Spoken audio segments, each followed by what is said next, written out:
My brother broke up with a girl. When she was having surgery, she didn't tell her family. I was there at the hospital, taking care of her day and night. When she was discharged, I found she had a pic of my boyfriend as her screensaver. I was helping Jenny pack her things and a message popped on her phone. I glanced over and saw the screen light up. The pic was of a guy peeling an apple. He looked familiar, and when I looked closer, it was my boyfriend, Mike. I was confused. Why do you have him as your screensaver? Jenny froze for a moment and then said softly, I thought it looked nice. I was just standing there, stunned. Mike is Jenny's college teacher. During Jenny's procedure, Mike and I took turns taking care of her. I watched over Jenny's frail body, wanting to say something but not knowing how. Before getting in the car, Jenny randomly asked me, do you really love Mr. Mike? Her question threw me off, and I blurted, not really, just a so-so. Liar, she countered. You smile like a fool every time he comes to see you. I sighed and said, Jenny, you're not in a good state right now to think about feelings. Focus on getting better. She went silent for a moment before snickering and saying, you're just worried I'll steal him from you, acting like you care about me. I stared at her, shocked at the sudden change. In the beginning, I understood why Jenny might be a bit hostile. After all, I was Tim's big sister. But after spending so much effort to care for her, I didn't expect her to still hold that attitude. Don't think I'll thank you. You've done all this not for me, but for your brother, Jenny continued, you're just redeeming your brother's sins. Her words stung because, despite my anger, she wasn't entirely wrong. Frustrated, I called Tim over and gave him a beating for good measure. Our mom died when Tim was 3, and I was 6. Dad was busy with business and chasing women, so I basically raised him myself. We grew up depending on each other. Tim has always stuck to me like glue, afraid of me too. I never imagined the snotty-nosed kid eating my terrible cooking would grow into someone I despise. Really frustrating, y'all. If only I could have seen this coming, I would have, never mind. After walloping Tim, I made him kneel on a keyboard to reflect on his mistakes. Tim obliged but hadn't been kneeling for 5 minutes when he saw his phone and shot up to leave. I asked where he was going. He hesitated, then showed me his phone. It was a message from a classmate, Tim, Jenny's been sitting alone at the lake on campus for ages. You better come. We hurried over to find Mike sitting next to Jenny. They were chatting, and she seemed relatively calm, laughing and talking with Mike. When Jenny heard us, she turned and her face darkened. She clung to Mike's arm, speaking hoarsely, Mr. Mike, make them leave. I don't want to see them. Mike tried to calm her, sure, calm down. I'll ask them to go. He attempted to stand, but Jenny held tight, Mr. Mike, you stay. Make them leave. Mike looked at us helplessly, gesturing us to go. Tim was furious, Jenny, what are you playing at? Let go of my brother-in-law. Jenny's stare was ice cold, and in a swift move, she turned and jumped into the lake. My heart dropped.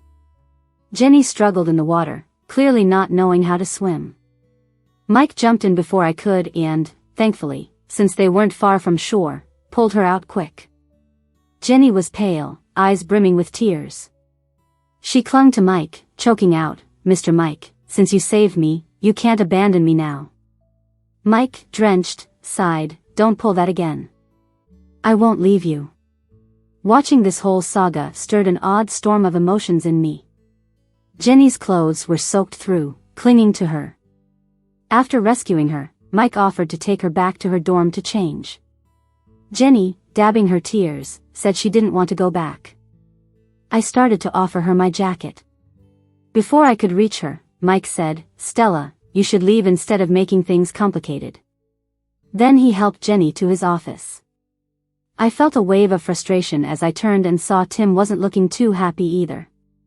After that day, Mike was constantly busy. Our calls were brief. Finally, during the weekend, we got to have a meal together. But it was interrupted halfway by Jenny's call. She didn't want to stay in the dorms and wanted to rent off campus. She asked Mike to help her pick a place. I frowned, asking Mike, "Is it really your job to help a student find a place to rent?" Mike seemed irritated. "What else am I supposed to do? Let her find a place alone and put her at risk? I've said there's nothing between us. Stop being so paranoid." Mike rarely spoke to me in that tone. When he saw my expression change, he quickly apologized. "Sorry, Stella. Jenny's been overwhelming, and I let it get to me. Don't mind it." I thought for a moment before saying, "Let me come with you." Mike hesitated but eventually couldn't refuse. When Jenny saw me, her smile froze, and she questioned Mike, "Who said you could bring her?" Mike ignored her. Jenny quickly let it go and sweetly told Mike she'd picked several apartments with balconies since he liked them. "Mr. Mike, pick your favorite." Mike shrugged. "I'm not living there." "You choose one." Jenny pouted. "No, you have to pick." Mike picked one randomly, and Jenny decided on that. After renting a nice place, Jenny nagged Mike to go shopping for household supplies with her. She spotted a pair of matching couple slippers and asked Mike about his shoe size. She shot me a quick, challenging glance right after. I looked at Mike. He frowned and told Jenny, "Cut it out, or we're out of here." Jenny just scoffed and tossed a pair of size 44 men's slippers into the cart, which happened to be Mike's size. I was annoyed and whispered to Mike, "How does she know your size?"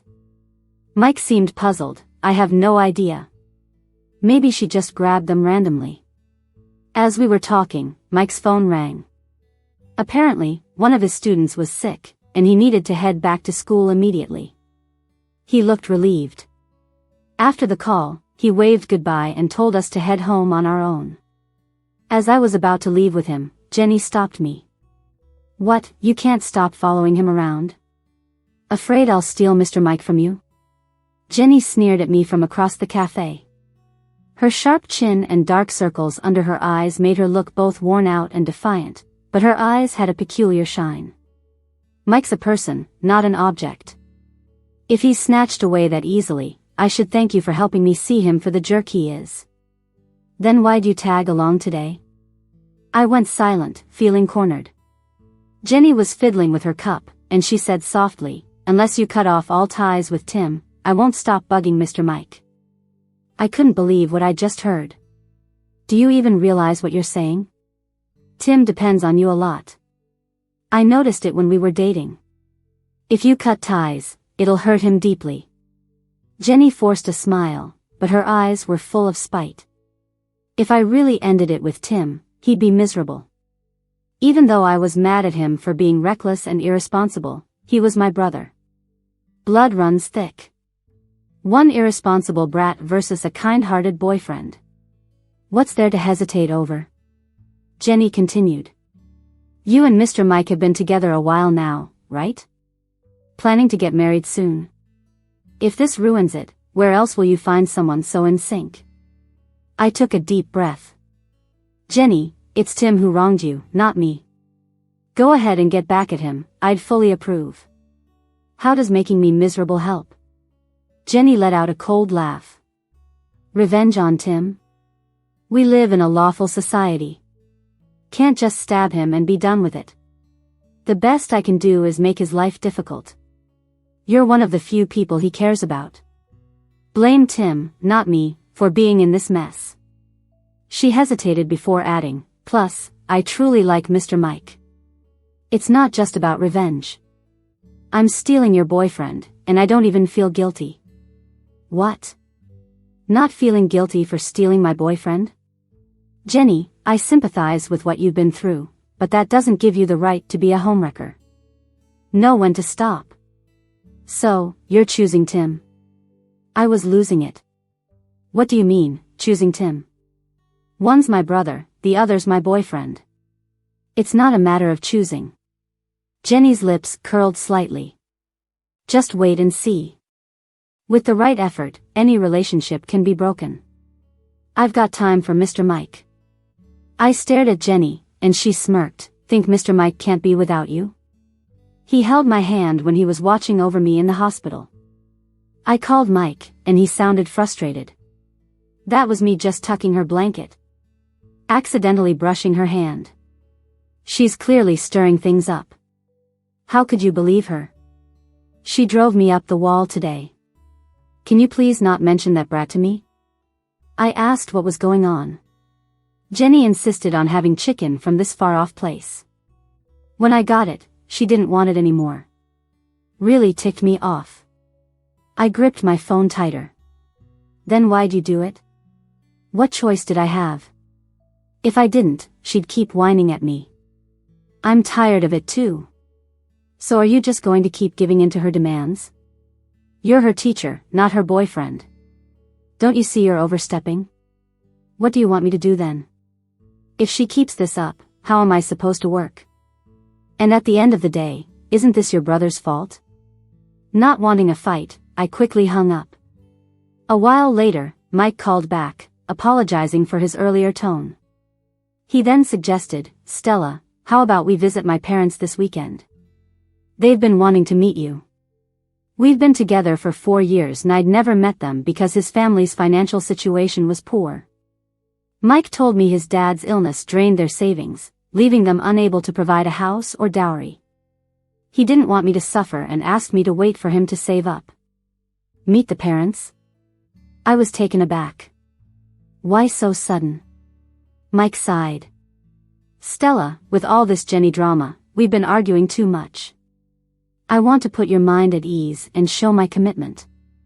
He explained he'd saved enough for a small apartment's down payment. He planned to tell me later but felt he couldn't wait anymore due to Jenny's meddling. Don't worry, Stella.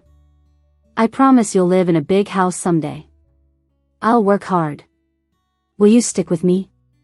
Mike's salary wasn't high, yet he saved up so much for the down payment. I couldn't imagine the effort. Over the years, Mike's been nothing but kind and supportive. I've seen it all. I said yes. Mike was laughing happily on the phone. He said, Stella, I love you. Don't overthink about irrelevant people. I chuckled and agreed. Mike then asked what I wanted to eat, saying he'd have his mom prepare it. He was so excited, planning a trip to his hometown for me to experience where he grew up. On the day we went to Mike's hometown, Jenny called him, demanding to know why he wasn't at school. Mike glanced at me and replied in a firm tone, I'm at home, introducing my fiancé to my parents. Jenny said something else, but Mike just hung up. He turned to me, saying, Stella, you're the only one in my heart, and my parents really like you. We've come so far, let's not let others affect our relationship, okay? I nodded with a smile. The 2 days at Mike's house were wonderful. His parents were warm and kind. Their floor was so clean it shone, and the table was loaded with food. Everything was cozy and harmonious, except for the inexplicable hostility from his younger brother. Mike's brother is only 9 years old, 17 years younger than Mike. Mike rarely mentioned him, and the relationship between the brothers seemed strained. Mike's parents didn't want his brother to disturb me, so they sent him out to play before dinner. I looked at Mike, who said, Don't mind him, he's just at that mischievous age and doesn't listen to anyone. After dinner, Mike's parents brought up the topic of marriage, saying they wanted to meet my dad. I agreed with a smile. Honestly, my dad doesn't really care about my matters. He has who knows how many families elsewhere and doesn't have the time for me and Tim. He doesn't care whom or how I marry, at most, he'd send some money. After meeting Mike's parents, the wedding plans began. Tim was upset, demanding why I was suddenly getting married. I replied coolly, Do you expect me to stay single until the end of my days waiting for you? Tim's eyes welled up, and he left in a huff. Just as I regretted how harsh I'd been, Tim returned with a bank card. He said it was a dowry he saved for me. I laughed, a bit helpless, even though Dad doesn't care, we won't lack money. I won't need yours for a dowry. Tim insisted, pushing the card into my hand, whispering, Sis, you won't ignore me after you're married, right? I looked at him seriously, of course not. But if you ever act like a heartless jerk again, I won't acknowledge you as my brother. I know I messed up, sis. Has Jenny been bothering you lately? I shook my head. After returning from Mike's hometown, his parents kept discussing the wedding with me. Lately, I hadn't been in touch with Mike much, let alone Jenny. One evening, I tried calling Mike from 9 p.m. to midnight, but his phone was busy the whole time. Just when I was about to drive to his place to see what was going on, the call finally went through. Mike cheerfully answered, asking what was up. Who were you talking to for so long? At first, Mike said it was just a friend. I was skeptical and pressed for details. After hesitating for a bit, he admitted, Jenny was feeling scared alone, so she called me and we chatted for a while. I didn't even get a word in before he continued, Stella, we agreed not to get upset over this. You know I'm straightforward. Hearing this only made me angrier. Don't use that line on me, Mike. We can't even talk on the phone for 3 hours ourselves. You seem to really enjoy your conversation. We didn't discuss much. I recently found out her dad is a well-known entrepreneur in our city, owns that H group. I had even applied there right after college. I scoffed, and you're telling me this now? Don't be mad. We didn't talk about anything significant. I was just a bit surprised and chatted longer. I realize I was wrong this time. Sorry, it won't happen again. Feeling frustrated, I hung up. My phone chimed with a message from Mike's mom, urging me to send the guest list for the wedding. She said she wanted to send out invitations soon so people could reserve the date. I dodged the question and didn't reply. Suddenly, I felt uneasy about the whole idea of getting married. Mike kept coming by, bringing flowers and gifts, apologizing. Seeing my lukewarm reaction, he got a bit anxious. Stella, it's enough. I just wasn't careful and talked a bit longer. The topic was normal, and I've admitted my mistake and apologized. Isn't it a bit much to hold it against me? I stayed silent. Mike clenched his teeth. You keep ignoring my mom. She's worried at home, thinking she did something wrong to upset you. What do you want? Are you thinking about breaking up over this? Being with Mike for so long, it was the first time I've seen him talk so firmly to me. Looking at his angry face, I sighed. It's not just about being mad at you, Mike. I think I might have cold feet. Mike asked, cold feet? I nodded. Ever since we got back from your place, your mom has been pushing the wedding, and it feels rushed. I find myself resisting it subconsciously. Oh, I see. Mike seemed relieved. I think it's a bit rushed too. I've already told my mom that we should slow down and take it one step at a time, no hurry. I looked at Mike, and the unease inside me only grew stronger. After I got together with Mike, he kept talking about marrying me. And now, he goes and delays our wedding plans without even telling me. Though his words seemed considerate, there was something subtly off about them. I looked at Mike and said, Mike, why don't we pick a day to go pray to Buddha? They say Buddha doesn't bless bad relationships. Let's have Buddha test us. Mike glanced at his phone and then replied, sure, whatever you say. When the day came to visit the temple, Tim insisted on tagging along. He said he needed to pray for forgiveness for some guilty thing he'd done. I teased him, Buddha helping you? You're lucky if he doesn't strike you down. Tim pouted, don't curse me in front of Mike. The relationship between Tim and Mike was always a bit tricky. It wasn't hostile, but it was far from friendly. Mike said Tim was too old to cling to his sister all the time and called him crazy. Tim said Mike was so nice to me because he was just a pretty boy who wanted to freeload. So, whenever the three of us were together, things were pretty awkward. I had to keep them both appeased, trying not to lose my cool. The whole trip wore me out. But on our way down the mountain after praying, we picked up an extra person, someone I'd rather not have seen. Jenny showed up in a cute pink tracksuit, looking cheerful.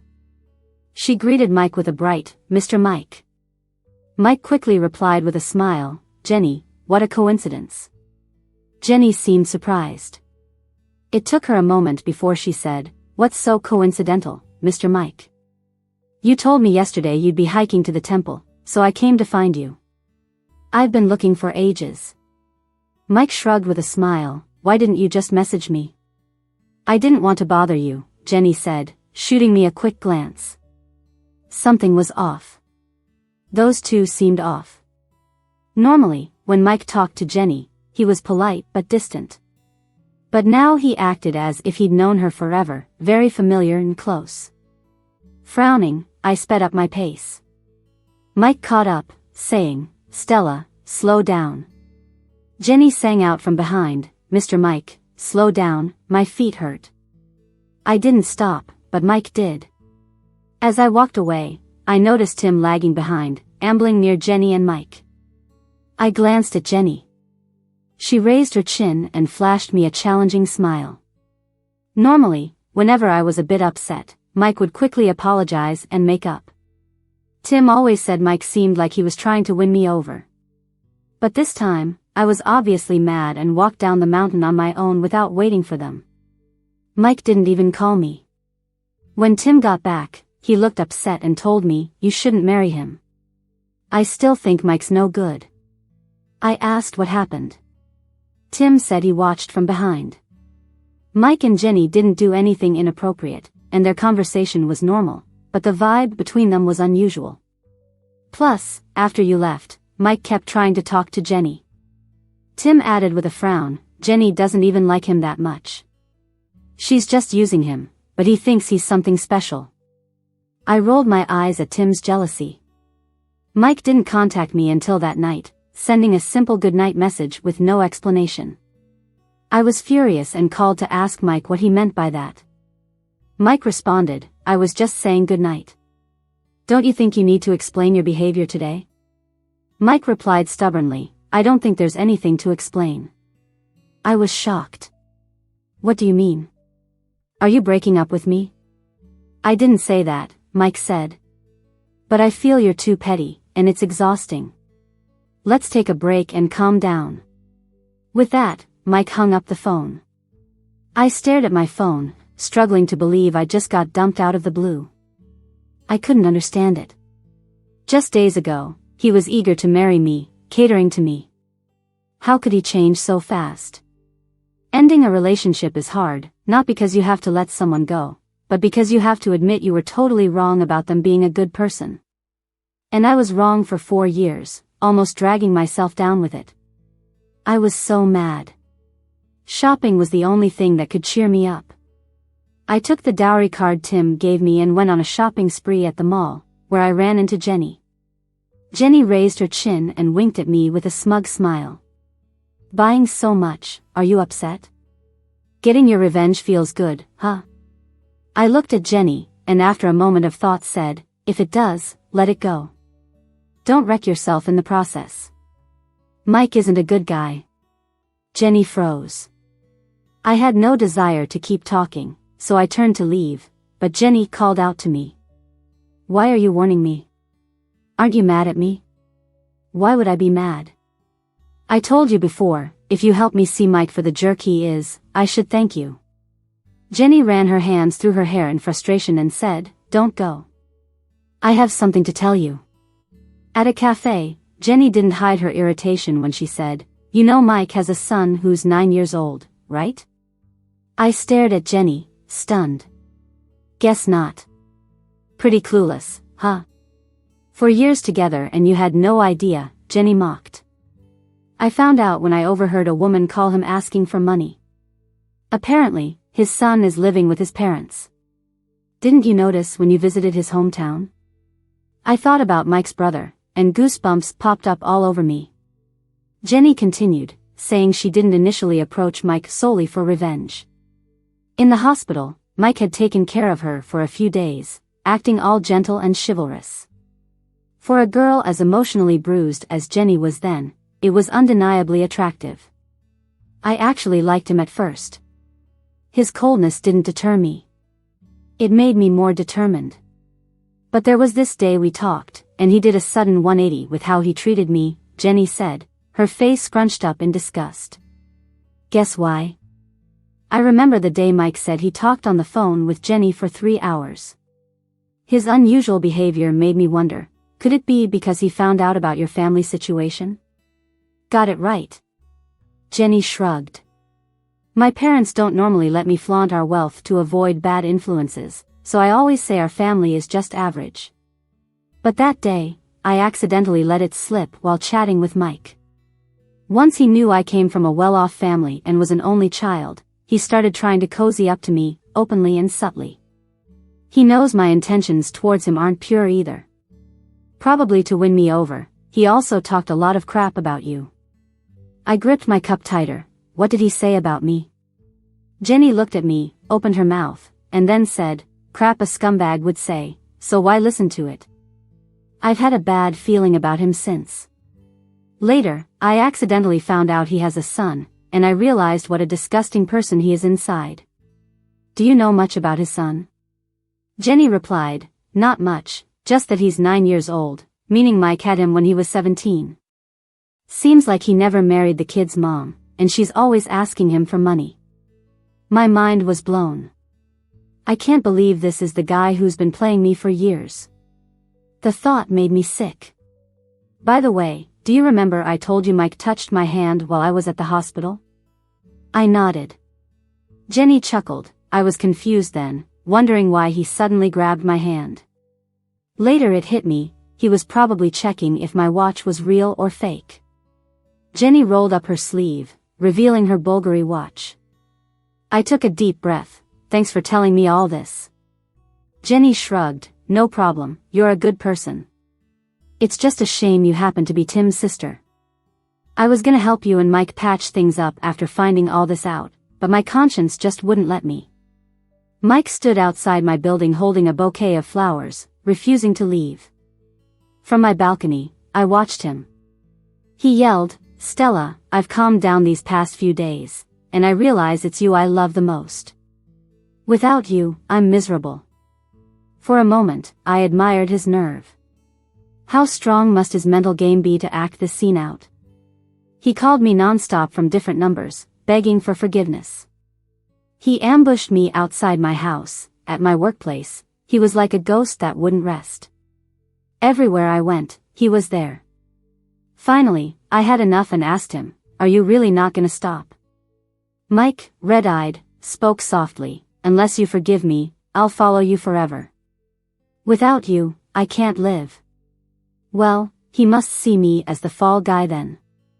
I chuckled, alright, let's get married then. Mike stared at me, bewildered, get married? Yeah, let's have a grand wedding and invite all your friends and family. Just when Mike was about to hook up with Jenny, his mom quietly deleted me. Now, acting like nothing happened, she added me back and called me daughter while discussing wedding plans.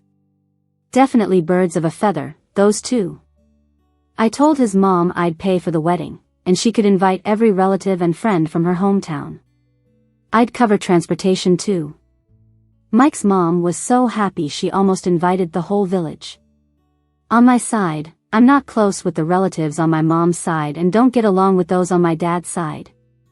So only a few friends who like a good show were invited. On the wedding day, the venue was packed. People couldn't stop praising Mike for landing a bride who was both pretty and wealthy.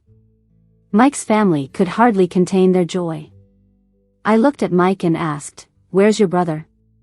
Mike replied, he's not feeling well today, so he's resting at home.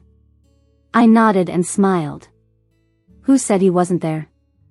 When it was time for the bride to enter, I sat in the audience ready to enjoy the show. A woman holding a child walked down the aisle. Seeing this, Mike visibly panicked. He looked at me, and I motioned for the staff to hold him in place. The woman took the stage and started sharing the love story she and Mike had over the past decade. The display behind her showed incriminating photos and chat records. The child beside her was undeniable evidence. There was a murmur among the audience, isn't that supposed to be Mike's brother? Turns out it's his son.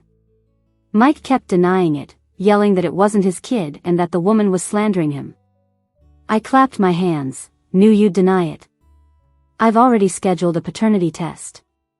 We can live stream it for all the guests' entertainment. What do you say, Mike? Mike collapsed in his seat, glaring at me. Tim walked up to him and landed a punch on Mike's face. "What are you glaring at, you piece of crap? You deceived my sister for 4 years." Tim didn't hold back, and Mike's face soon swelled up like a pig's head. The room was buzzing with delighted gossip, and it was likely that Mike's humiliation would spread quickly, leading to his social downfall. Not long after the wedding, Tim called me in a rush, saying rumors about Jenny's surgery had spread and been blown out of proportion. Now the whole school was abuzz, with talk about Jenny's so-called promiscuous life. I wondered what to do. Jenny didn't show up to school today, and I couldn't reach her. I was worried she might do something drastic. Tim sounded desperate on the line. I urgently tried calling Jenny, but still couldn't get through. In the leaked posts, there were photos of Jenny at the hospital and her surgery document. At the time of the surgery, only I, Tim, and Mike were there, leaving no doubt about who leaked it. After a few days of chaos, Jenny suddenly reappeared. Her first act back at school was to track down every jerk who posted humiliating stuff about her and reported them to the administration. The administration handled it quickly, and soon enough, Jenny's influential background was exposed. From then on, no one dared to speak ill of her. Jenny didn't stop there. With her dad's help, she tracked down the original source of the rumors, Mike's account. Mike tried to defend himself, saying he didn't spread rumors, just accidentally leaked some of Jenny's private information. But then Jenny hit back by revealing some suggestive texts from Mike when they were flirting. Everyone knows Mike had been presenting himself as a guy with a girlfriend at the time. These allegations, cheating, deceiving someone into marriage, maliciously leaking someone else's privacy, flirting with his student, together, completely ruined Mike's image. The situation quickly spread online, and people were outraged, even landing on the trending list. The school acted fast and fired Mike on the spot. Given how notorious he is now, it's unlikely he'll find a new job anytime soon. On top of that, Jenny helped the mother of Mike's son hire the best lawyer to take him to court for child support. After wrapping everything up, Jenny soon moved abroad. Her life is long with a bright future ahead. All of this was just a minor detour in her journey.